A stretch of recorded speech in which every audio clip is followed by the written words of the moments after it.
Bapak Ibu Jemaat, mari kita bersatu dalam doa sebelum kita mendengarkan firman Tuhan. Bapa di surga, kami bersyukur dan berterima kasih kalau pagi hari ini kami boleh datang bersama-sama beribadah di rumah-Mu yang kudus. Dan kami rindu Tuhan setiap puji-pujian yang kami sampaikan kepadamu, biarlah itu sungguh berkenan di hadapan Tuhan.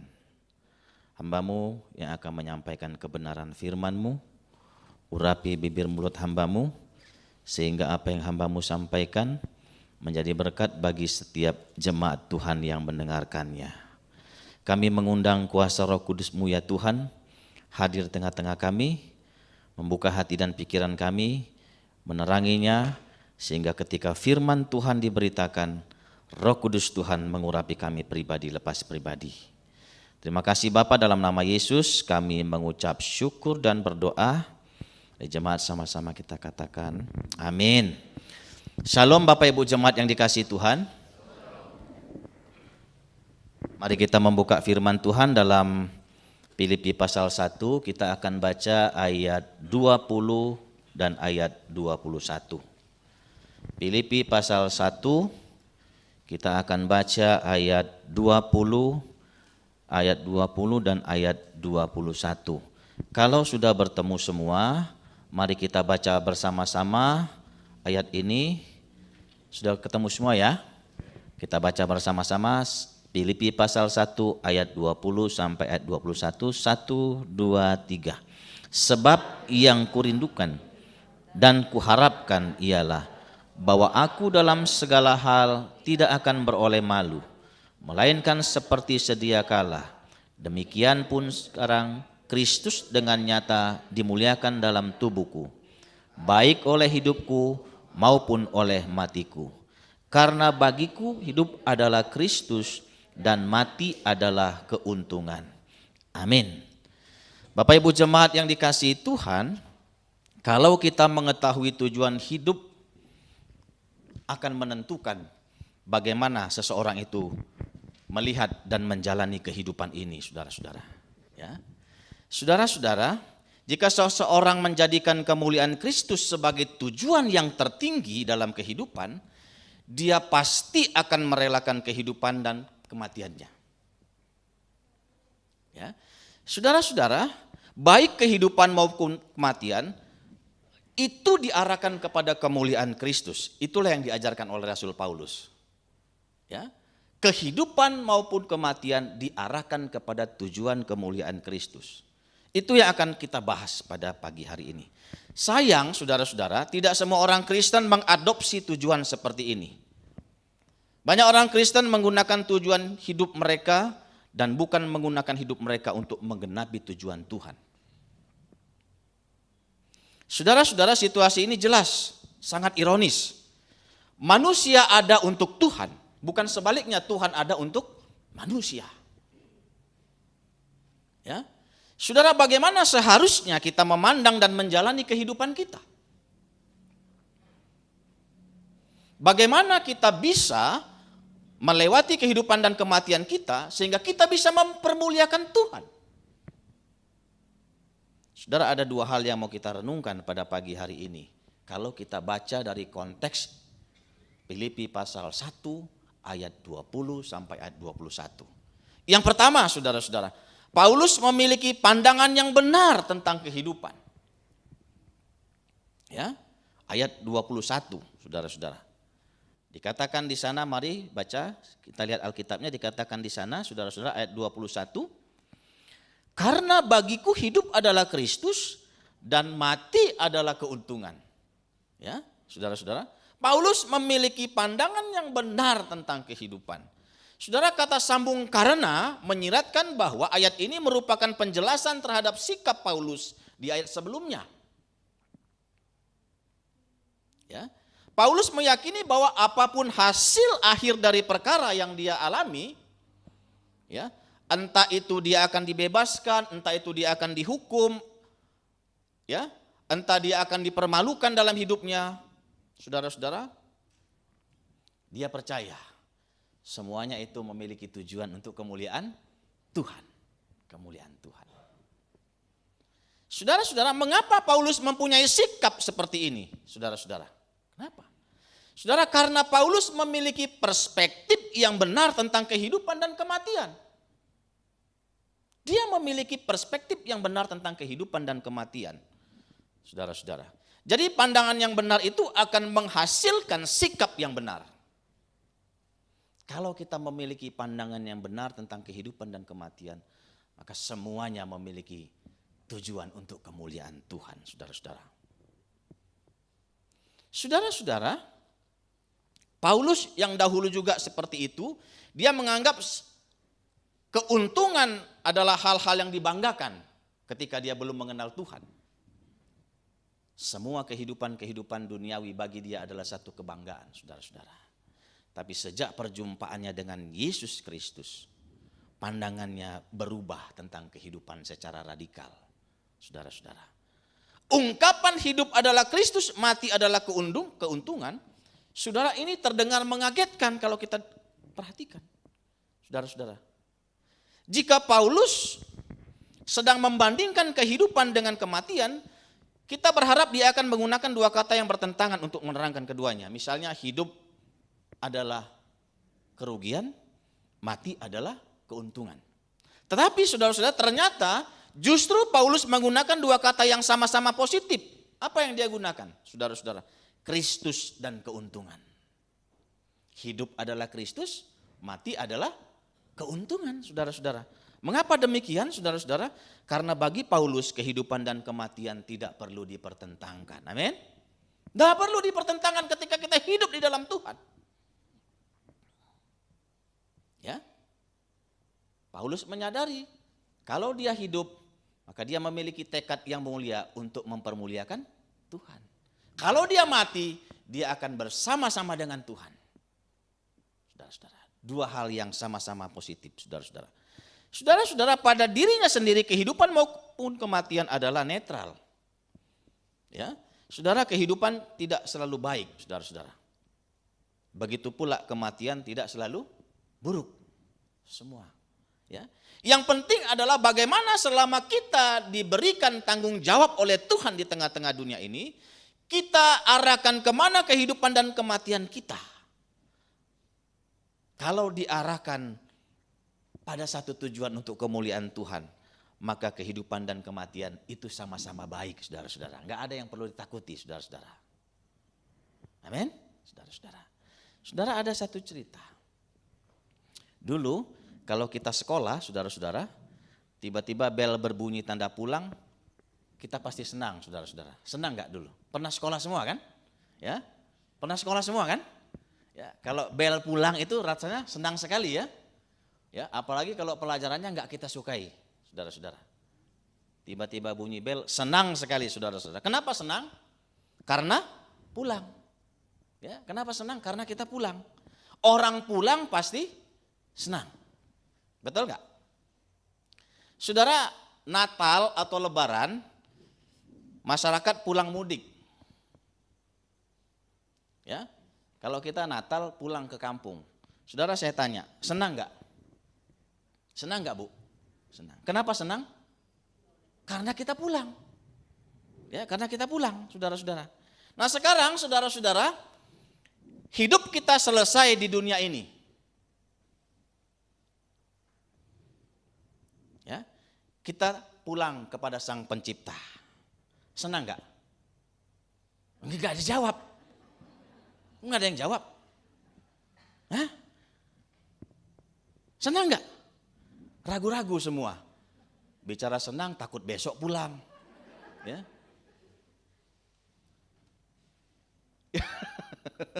Ragu-ragu kita. Kalau kita bilang senang, takut besok kita pulang beneran. Ya. Jadi saudara-saudara mestinya senang dong. Kita pulang kepada Bapa. Kenapa ragu-ragu? Ya, saudara, ternyata kenapa yang bikin pulang yang senang satu ini adalah berat, saudara-saudara? Kenapa berat? Kelihatannya berat kita bilang senang, pulang yang satu itu. Kenapa? Ada dua hal, saudara-saudara, ya. Ada dua hal yang membuat senang pulang yang satu itu kita berat. Yang pertama, saudara-saudara, kita sering mencintai sesuatu secara berlebihan. Ya, kita mencintai segala sesuatu itu berakar dalam diri kita, tersimpan di hati kita.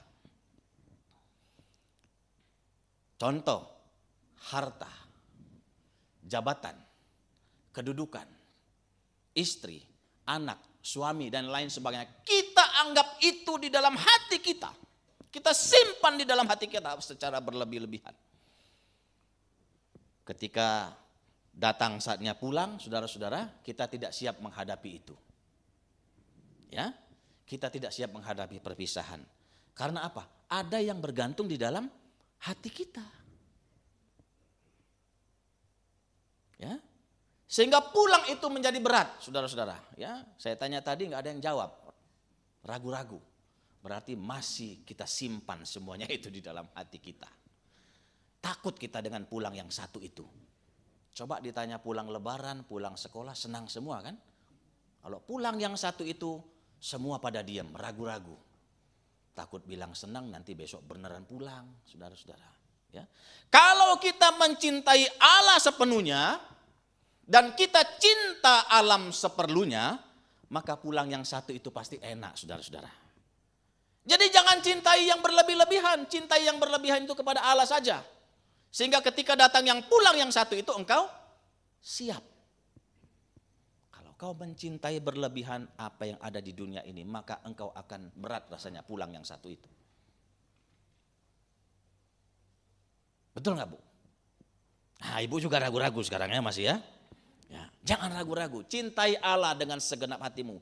Engkau bertekad engkau mencintai Allah dengan segala kerendahan hatimu, dengan segala apa yang kau miliki. Dan engkau tidak berlebihan mencintai dunia ini, saudara-saudara, seperlunya saja. Amin. Saudara, yang kedua, kenapa pulang yang satu itu berat? Bekal nggak cukup. Ya, kita nggak punya bekal yang cukup. Ya, sengsara di jalan, kalau bekal nggak cukup itu sengsara di jalan. Pulang itu jadi berat. Ya, nggak punya bekal kok pulang, gitu kan? Kira-kira begitu ya. Nggak punya bekal kok pulang, itu namanya nekat, saudara-saudara. Itulah contohnya orang yang bunuh diri itu nekat itu. Nggak punya bekal pulang. Ya, orang yang frustasi itu, nah itulah orang yang pun nggak punya bekal pulang sendiri, nekat namanya itu. Saudara, berani amat nggak punya bekal pulang. Ya, kalau kita bekal cukup, maka pulang itu menjadi menyenangkan, betul? Baru ketawa kan? Coba kau punya bekal yang cukup, engkau pulang datang kepada Bapa itu pasti menyenangkan. Karena itu satu keharusan. Maka penuhi bekalmu selama hidup di dunia ini dengan hal-hal yang mempermuliakan nama Tuhan. Amin. Penuhi bekalmu dengan hal-hal yang mempermuliakan nama Tuhan. Contoh, kau rajin datang ke gereja. Kau rajin beribadah. Kau rajin berdoa, kau rajin bersekutu di gereja. Ya, kau perlengkapi dirimu dengan bekal yang cukup. Kalau bekal itu semua cukup, maka ketika engkau pulang yang satu ini ke rumah Bapamu di sorga, engkau akan senang, engkau akan siap karena engkau sudah punya bekal. Benar nggak Pak? Sudah punya bekal Pak? Sudah Pak ya? Berarti Bapak senang kalau pulang kan? Senang. Jangan ketawa. Ini saya cerita tentang kebenaran firman Tuhan. Kalau kita siap dengan bekal kita selama kita hidup di dunia ini, maka engkau tidak akan takut kapanpun engkau akan dipanggil Tuhan. Ya, saudara-saudara, maka penuhi bekalmu. Mati itu tidak pakai abjad, saudara-saudara. Ya, kalau Tuhan bilang tahun ini mati yang abjad A semua, ya, tahun ini mati yang abjad A semua, tahun depan abjad B, enak begitu, kita sudah siap. Tapi mati itu ngacak, saudara-saudara. Hari ini abjad A, besok abjad Z, besok lagi abjad B, abjad C, abjad D, dan lain sebagainya, kita tidak tahu. Ya, kalau berdasarkan abjad sih enak, saudara-saudara, kita tinggal siap, ya, nggak enak. Ya. Jadi Tuhan memberikan kepada kita kesiapan mental. Supaya apa? kita memiliki tekad yang kuat ketika kita hidup di dunia ini, kita mempersiapkan diri kita sebaik-baiknya. Saudara, Paulus seperti itu. Di tengah-tengah segala pelayanannya yang penuh dengan deraan, derita, dan aniaya, dia masih punya tekad yang mulia. Bagiku hidup adalah Kristus, mati adalah keuntungan. Bukan sembarang orang bisa mengatakan seperti itu kalau Tuhan tidak mempersiapkan Paulus dengan begitu luar biasa. Saudara, semua kita ini adalah perantau di dunia ini. Nah, kalau kita perantau, kita harus pulang, saudara-saudara. Ya, kita harus pulang. Kita perantau di dunia ini. Enggak ada yang tidak perantau di dunia ini. Kita harus pulang, ya. Nah, kita harus pulang. Sebelum kita pulang, mari kita memiliki tekad untuk mempermuliakan nama Tuhan selama kita hidup di dunia ini. Ya. Rindu kan engkau datang ke rumah Tuhan? Betul? Cuma satu yang jawab betul. Ya, rindu ke rumah sendiri. Ya. Saudara, mari saudara-saudara, kita mempersiapkan diri seperti Paulus memiliki pandangan yang benar tentang kehidupan. Saudara, yang kedua, Paulus memahami kesulitan-kesulitan secara benar. Ketika dia dalam ketegangan yang luar biasa, ketika dia hidup dalam kesulitan, saudara-saudara, Paulus mengatakan hidup bagi Kristus adalah satu keharusan. Ini menunjukkan pada hidup yang dikendalikan oleh Kristus atau hidup yang ditujukan kepada Kristus. Ya. Paulus tampaknya saudara-saudara memikirkan opsi yang terakhir, ya. Hidup harus untuk kemuliaan Kristus. Ya. Kehidupan bagi Kristus tidak pernah pasif. Seseorang yang hidup bagi Kristus akan selalu mengerjakan hal-hal yang menghasilkan buah-buah yang baik. Ya, tidak pernah orang yang hidup bagi Kristus tidak menghasilkan buah-buah yang baik, saudara-saudara. Dan buah yang baik itu dihasilkan mungkin tidak selalu instan, saudara-saudara. Penuh proses yang panjang, tidak gampang. Sama seperti Paulus ketika dalam pelayanannya. Proses yang panjang dia ikuti. Ya, deraan-deraan, penderitaan, cacian, penganiayaan, dia ikuti semuanya itu. Karena dia tahu itu adalah proses yang Tuhan inginkan dalam setiap kehidupannya. Saudara, Paulus berfokus pada Kristus sehingga dia bisa bertahan ketika pencobaan datang dalam setiap kehidupannya. Fokus kepada Tuhan. Dia tidak bermalas-malasan.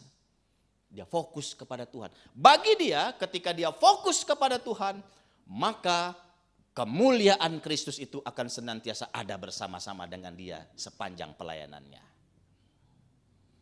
Saudara, pernahkah engkau fokus kepada Tuhan? Saudara, satu ketika ada seorang anggota jemaat, dia datang kepada pendeta.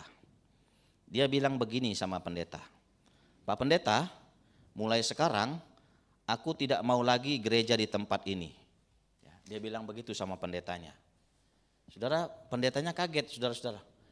Bapak ini adalah seorang pelayan gereja, kok tiba-tiba mau keluar dari gereja itu? Apa persoalan Bapak? Kata pendeta ini kepada majelis ini. Sebab saya lihat di gereja ini tidak ada lagi fokus kepada Tuhan. Saya lihat ketika sedang doa, anak-anak mudanya asik main HP. Mereka tidak ikut doa. Kemudian saya lihat juga ibu-ibunya ketika sedang doa, mereka asik ngobrol satu sama lain. Tidak seperti ibu-ibu di GKY, PTI. Kalau doa itu asik dengan Tuhan, nggak peduli dengan yang lain. Ya, ya. Ini cerita di gereja lain ya, bukan di sini. Di sini bagus semua sini. Ya, di sini bagus semua, nggak ada yang jahat di sini. Ya. Lalu yang terakhir Pak Pendeta yang membuat saya tidak nyaman, ketika sedang doa, bapak-bapaknya pada tertidur pulas. Karena udaranya dingin di gereja. Tidak seperti bapak-bapak di GKY PTI. Tekun sekali doanya. Itu yang membuat saya mau keluar dari gereja ini Pak Pendeta. Wah, pendetanya tahu itu persoalannya. Ya, ya, ya. Pendetanya bilang, Bapak ini menilai orang ternyata dia sendiri tidak berdoa. Dia tahu semua, berarti dia juga tidak berdoa. Nah sekarang sebelum Bapak pindah dari gereja kita, ada satu hal yang Bapak harus lakukan. Apa Pak? Dia bilang, bawalah segelas air penuh di hadapan saya. Untuk apa Pak Pendeta? Bawa saja, kan Bapak mau keluar dari gereja kita. Ya sudah Pak, saya bawa. Dia bawa segelas air penuh, saudara-saudara. Ya. Ini Pak Pendeta, segelas air penuh. Mau diapakan air dan gelas ini? Sudah, Bapak sekarang sudah bawa gelas dan air itu, sekarang Bapak kelilingi gereja kita satu putaran. Kalau ada yang tumpah setetes saja, maka Bapak tidak jadi pindah. Tapi kalau tidak ada yang tumpah setetes pun, maka Bapak saya izinkan untuk pindah dari gereja kita. Itu gampang Pak Pendeta, saya bisa melakukannya. Niatnya sudah besar untuk keluar dari gereja itu. Saudara, dia bawa segelas air penuh itu, dia kelilingi gereja itu pelan sekali. Dia melihat gelas dan air itu, pelan sekali. Hampir setengah jam baru dia selesai. Ya, sangkin pelannya. Saudara, dia bawa di depan pendeta. Pak Pendeta, saya sudah kelilingi gereja ini satu putaran. Pak Pendeta coba periksa gelas dan air ini.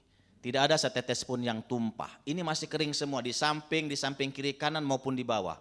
Pak Pendetanya periksa kebenaran itu. Saudara, pendetanya lihat benar, tidak ada yang tumpah setetes pun. Berarti saya boleh pindah. Betul kata Pak Pendeta. Tapi satu hal, sebelum Bapak pindah dari gereja kita, ada satu pertanyaan lagi. Apalagi Pak Pendeta katanya? Ada satu pertanyaan lagi yang Bapak harus jawab. Apa itu Pak Pendeta? Ketika Bapak saya suruh untuk mengelilingi gereja ini satu putaran dengan segelas air penuh itu, apa yang Bapak lakukan? Saudara, dia menjawab, Pak Pendeta, saya fokus kepada gelas dan air ini. Sehingga ketika saya fokus kepada gelas dan air ini, saya tidak memperdulikan situasi di sekitar saya. Itulah yang membuat saya berhasil tidak meneteskan setetes air pun dalam gelas itu. Nah, betul kata Pak Pendetanya, berarti Bapak fokus.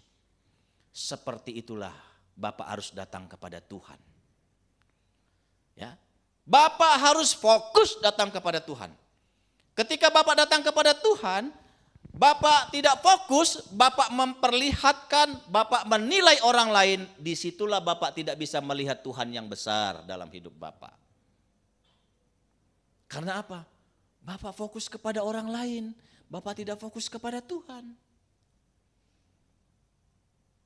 Ya, Bapak fokus kepada kelemahan-kelemahan orang lain, Bapak fokus kepada kekurangan-kekurangan orang lain. Itu yang membuat Bapak tidak bisa melihat Tuhan yang besar dalam hidup Bapak, melihat karya Tuhan yang luar biasa dalam hidup Bapak. Saudara, saya tanya, ketika kau datang ke gereja ini, apa yang kau cari? Kau datang menemui Tuhan atau kau fokus kepada kelemahan-kelemahan sesamamu, kekurangan-kekurangan sesamamu?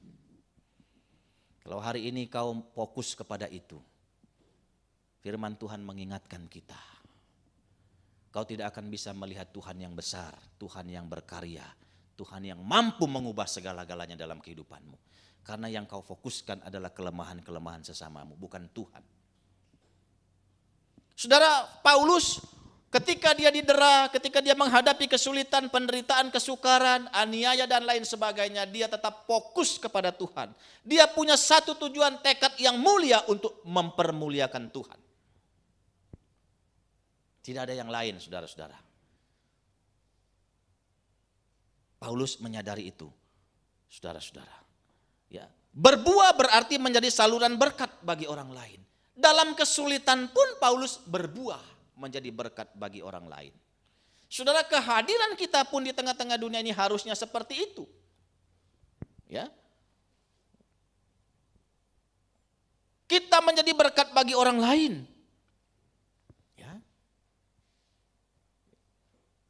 Kehidupan kekal bukan sekedar pelarian dari dunia kita yang kejam, tidak.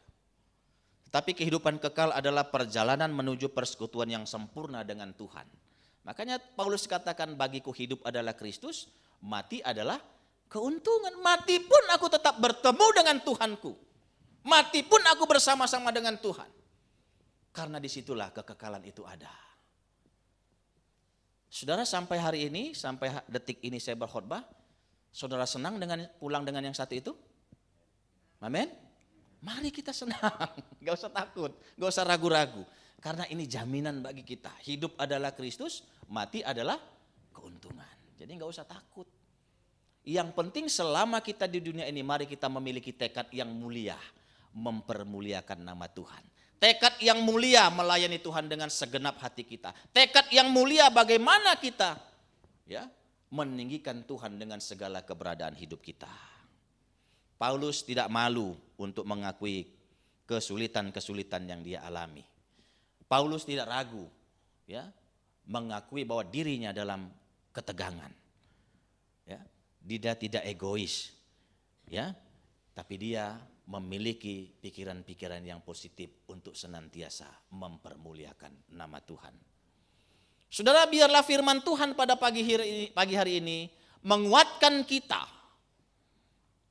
membuat kita menjadi jemaat-jemaat yang memiliki tekad yang mulia ketika Tuhan percayakan satu kehidupan kepada kita. Kita menjadi jemaat yang memiliki tekad yang baik. Bagaimana kita menyenangkan hati Tuhan.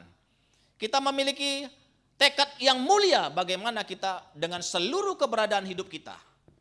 Kita bisa melayani Tuhan dengan segala kekurangan dan kelemahan kita. Karena disitulah Tuhan akan berkarya dalam setiap kehidupan kita. Amin. Tuhan memberkati firman-Nya, Tuhan memberkati kita sekalian. Mari kita tundukkan kepala, kita berdoa.